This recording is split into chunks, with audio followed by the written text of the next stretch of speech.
Myopathy காப்பகத்தின் மாற்றுத்திறனாளி குழந்தைகளை இலவசமாக பொருட்காட்சிக்கு அழைத்து வந்த டாக்டர் ராமசாமி. நெல்லை மாவட்டம் வீரநல்லூர் அருகே உள்ள வெள்ளாங்குழியில் தசை சிதைவு நோயினால் பாதிக்கப்பட்ட மாற்றுத்திறனாளி குழந்தைகளுக்கு மறுவாழ்வு அளிக்கும் வகையில் மயோபதி காப்பகம் செயல்பட்டு வருகின்றது.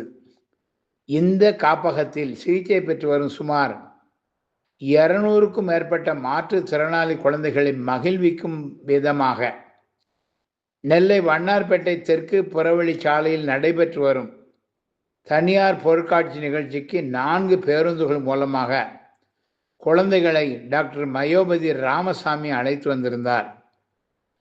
அங்கே மாற்றுத்திறனாளி குழந்தைகள் அனைவரும் மிகவும் மகிழ்ச்சியுடன் விளையாடினர்.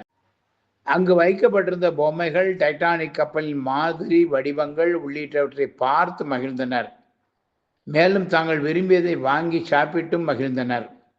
அதனைத் தொடர்ந்து குழந்தைகளுடன் டாக்டர் ராமசாமி தமிழக மக்கள் முன்னேற்ற கழகத்தின் நெல்லை மண்டல தலைவர் கண்மணி மாவீரன் உள்ளிட்டோர் கேக் வெட்டி கொண்டாட்டத்தில் ஈடுபட்டனர்.